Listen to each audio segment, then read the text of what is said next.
பிரியமானவர்களே, இயேசு கிறிஸ்துவின் இணையற்ற நாமத்தில் உங்களை வாழ்த்துகிறேன். இந்த மன்னா டுடே டெய்லி பாட்காஸ்டை கேட்கிற உங்கள் ஒவ்வொருவரையும் கர்த்தர் ஆசீர்வதிப்பாராக. 3 யோவான் 14வது வசனம் இப்படியாய் கூறுகிறது, சீக்கிரமாய் உன்னை காணலாம் என்று நம்பியிருக்கிறேன். அப்பொழுது முகமுகமாய் பேசிக்கொள்வோம்.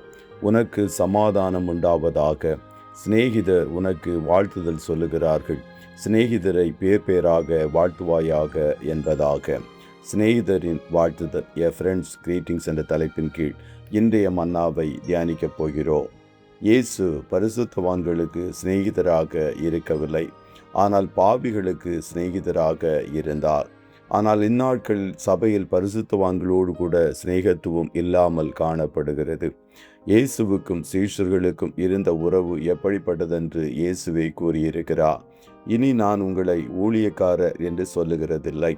ஊழியக்காரன் தன் எஜமான் செய்கிறதை அறிய மாட்டான். நான் உங்களை சிநேகிதர் என்றேன், ஏனெனில் என் பிதாவினிடத்தில் நான் கேள்விப்பட்ட எல்லாவற்றையும் உங்களுக்கு அறிவித்தேன் என்று யோவான் 15:15 இயேசு கூறினார். அதுபோல இன்னும் ஒரு இடத்தில், என் சிநேகிதராகிய உங்களுக்கு நான் சொல்லுகிறேன், சரீரத்தை கொலை செய்து அதன் பின்பு அதிகமாக ஒன்றும் செய்ய திராணி இல்லாதவர்களுக்கு பயப்படாதிருங்கள். இயேசு சீஷர்களை சிநேகிதர் என்று அழைப்பதை லூக்கா 12:4 வாசிக்கிறோம். இயேசு தாமே நம்மை சிநேகிதன் என்று அழைக்கும்போது நாம் பிறரிடம் சிநேகத்துவம் இல்லாமல் எப்படி காணப்பட முடியும்? யூதாசை கூட இயேசு சிநேகிதன் என்று அழைத்தார் என்பதை மத்தேயு 26:50 வாசிக்க முடியும். அநேக வேளைகளில் சிநேகிதம் என்பது உலகத்துவமானது என்ற தவறான எண்ணத்தை நாம் கொண்டுள்ளோம். ஆனால் சிநேகத்துவம் என்பது தெய்வீகமானது என்பதை வேதம் அநேக இடங்களில் சுட்டிக்காட்டுகிறது.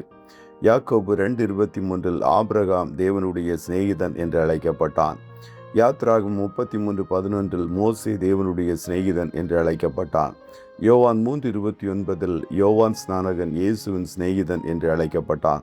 யோவான் 11:11 லாசரு இயேசுவின் சிநேகிதன் என்று அழைக்கப்பட்டான்.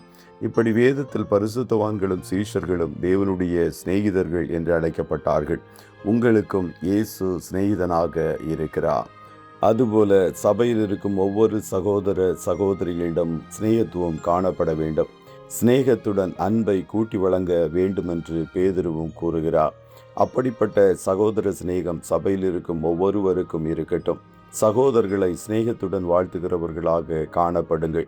உமக்கு பயந்து உமது கட்டளைகளை கைக்கொள்ளுகிற அனைவருக்கும் நான் தோழன் என்று சங்கீதக்காரன் சங்கீதம் 119:63 கூறுகிறார். ஆகையால் சபையில் இயேசுவின் கட்டளைகளை கைக்கொள்ளுகிற ஒவ்வொருவருக்கும் தோழர்களாக காணப்பட வேண்டும் என்பதை தேவஜனங்கள் அறிந்து கொள்ள வேண்டும். கர்த்தர் உங்கள் ஒவ்வொருவரையும் ஆசீர்வதிப்பாராக. ஜெபம் செய்வோமா? பிதாவே, உம்மை நன்றியோடு துதிக்கிறோம். இந்த மன்னா டுடே டெய்லி பாட்காஸ்டை கேட்கிற உம்முடைய பிள்ளைகள் ஒவ்வொருவரையும் கர்த்தர் ஆசீர்வதிப்பீராக. அப்பா, உம்முடைய பிள்ளைகள் ஒவ்வொருவரும் சகோதர சிநேகம் உடையவர்களாய் காணப்படுவதற்கு கல்வாரியின் அன்பினால் ஒவ்வொரு இருதயங்களையும் கர்த்தர் நீர் நிரப்பும் என்று சொல்லி ஜெபிக்கிறோம். உன்னை போல பிறனையும் நேசி என்று கற்றுக் கொடுத்த எங்கள் எஜமானுடைய சிந்தையை அறிந்து நாங்களும் மற்றவர்களை மனதார நேசிப்பதற்குரிய கிருபையை பரத்திலிருந்து அருளி செய்யும். நாங்கள் அன்பினால் ஒவ்வொரு காரியங்களையும் நடப்பிக்க கர்த்தரங்களை பழக்கப்படுத்துவீராக. இன்றைய தினம் உம்முடைய பிள்ளைகள் கையிடுகிற வேலைகளை ஆசீர்வதியும். பிரியமானவனே, உன் ஆத்துமா வாழ்கிறது போல நீ எல்லாவற்றிலும் வாழ்ந்து சுகமாயிருக்கும்படி வேண்டுகிறேன் என்று விரும்பின கர்த்தர் உம்முடைய பிள்ளைகள் ஒவ்வொருவரையும் எல்லா விதங்களிலும் வாழ்ந்து சுகித்திருக்கும்படி செய்வீராக.